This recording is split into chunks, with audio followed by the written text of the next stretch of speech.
a bonus situation for the next 3 minutes and a tick.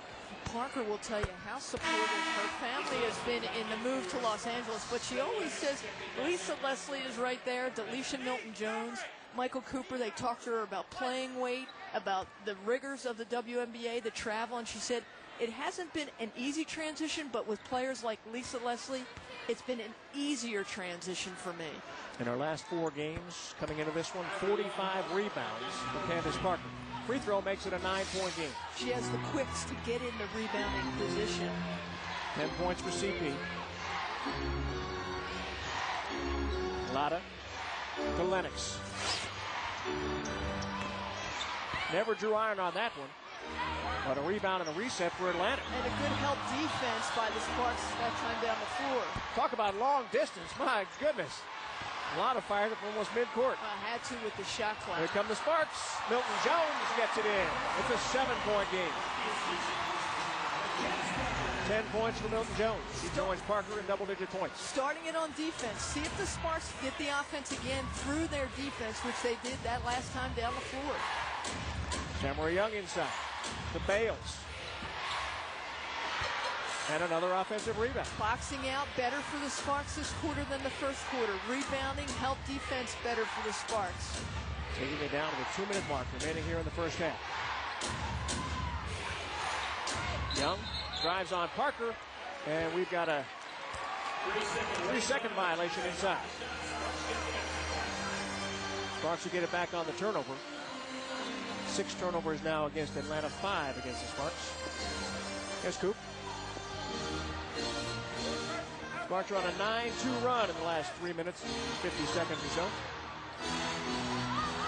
Parker down low, got fouled by Lennox. Well, again, the 2 bumps, Larry. You could see the cut by Parker and the roll and the flash, and Lisa Leslie was just waiting for her to get open. But what's happening is 2 and 3 Atlanta players are just bumping Parker so she can't make the smooth cut. 3 fouls on Lennox. Coop has talked all year long. Give up the ball and cut. Yeah, you saw the cut, and then she tries to go back to her, and she gets bumped again, and she'll get her opportunity at the line. The applause for Margot Didek, who's checking in at the scorer's table. 7-foot 2-inch player out of Poland. And making her first appearance for the LA Sparks. Here she comes. And watch when you see her. She makes Lisa and Candace and Delisha look tiny. Well, what a nice lady.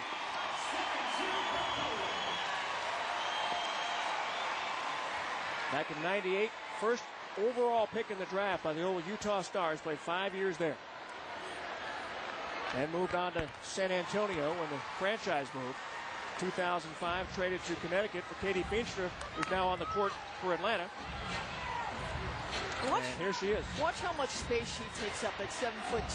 I mean, when you're standing next to Parker, who's 6'5", try and get through that. And Lisa Leslie, 6'4". This is how you try to beat it from outside. Haney can't get it. And ball out of bounds. Margot says she doesn't have her wind, doesn't have her conditioning. And watching her yesterday, she definitely has her shot. She's got her moves to the basket.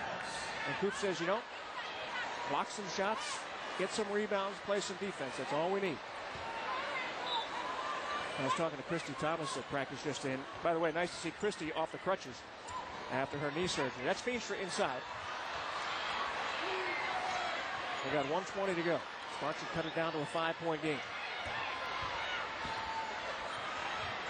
Haney with a line drive for 2. And Christy I said, Christy, you've played against Margot before. What's it like? And she said, a couple years ago, we were playing against Connecticut, and I decided, I'm just going to take it right at her. And she said, I went inside, and she swatted it right back in my face, and I got it back. There's Margot inside, and it's knocked away by Haney out of bounds. Christy said, I got it back, and I said, I'm going to take it right back in at her again. And I did, and she swatted it away, and I figured, I better try something else. This isn't working.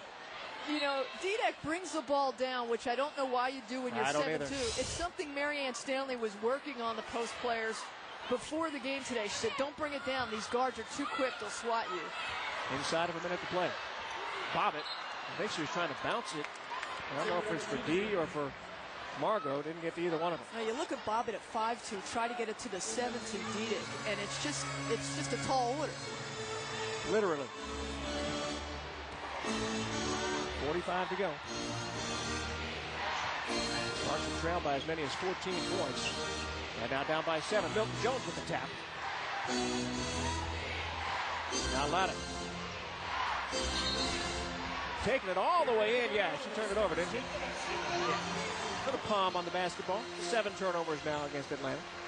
Lucky for Diedick, because she was just watching that play. You could see her foot did not leave the floor because she was watching Lana dribble past her. She still has to get those quicks. Atlanta head coach Marinelle Metters, I asked her before the game, what did you tell your team about playing against Margot? She said, don't take it inside against them. Just don't. It doesn't work. Sydney Spencer with the fade, no good. Rebound, Milton Jones, blocked by Bales. Milton Jones again, the putback, no good, and Bales has got the rebound. Oh, good defense by the Dream inside. 3 looks. Well, Bales, when she was a senior at Duke, had 151 blocked shots.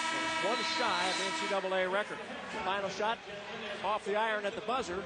And how about the Atlanta Dream? They may think they're dreaming right now. They've got a 7-point lead at intermission. And they're shooting just under 50%. The Sparks, 31%. Top scorer in the first half, Candace Parker with a dozen. We're back in a moment.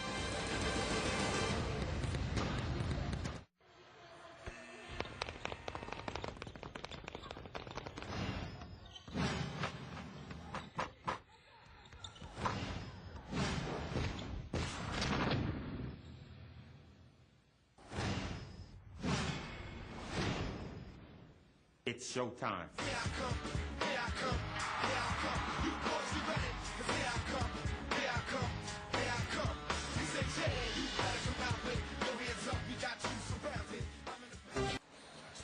So Candace Parker and company ready to get back into action here in the third quarter. I don't think they had a thought in their mind when this game started that they'd be digging out of a 7-point hole heading into the third, but Atlanta's played pretty well. Well, they had to stop the WNBA's 6th leading scorer, and that's Betty Lennox, who shows that she's got range from the outside. Lacey getting it done on the inside. It's the transition offense. Nobody there to stop Betty Lennox. Candace Parker, top scorer in the first half of the Sparks. Getting it done at both ends of the floor. The quick first step and the follow, and here the block, and she will take it coast to coast. And I'll tell you, this is a player who wants to win a WNBA championship, and she's playing like it. She's come out focused, and I'd like to see that her establish that offense more as we move into the second half. And we'll take a look at some of the numbers right now. Shooting wasn't really great for either team, but the Sparks at 31%. 3-point shooting, that's one of the things that Atlanta does best. The rebounding, though, I think that may be the biggest surprise, and the assists. Neither one of those strong areas for Atlanta so far this year. And the bench getting it done, too. What are the Sparks going to do? We'll find out in a moment when we come back.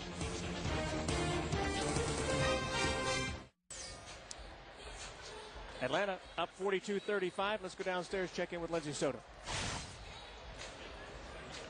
Well, I kept a close eye on Coop in the first half. I noticed you were very unhappy. What were you unhappy about? By our play. I think we came in here, and again, we underestimated this team and let them get out on us, and you see what happened. But I like our intestinal fortitude by working to stay in this game. What was that, the intestinal fortitude?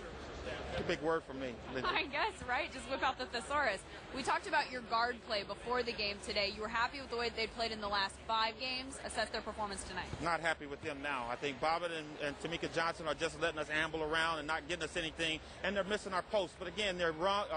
Bobbitt's a rookie, and she's still learning, and Meek is learning how to adjust coming off the bench. So we just got to do a better job of working harder, and we'll fight our way back. Larry? All right, Lindsay, and the numbers bear out Coop's frustration. His 2 point guards, Bobbitt and Tamika Johnson, no points, 2 rebounds, 0 assists, and 2 turnovers in the first half.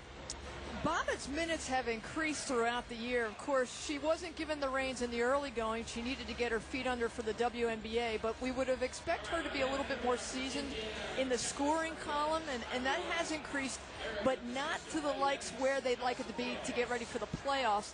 She needs to hit those jumpers, but more importantly, as Michael Cooper said, she's missing the flashing posts.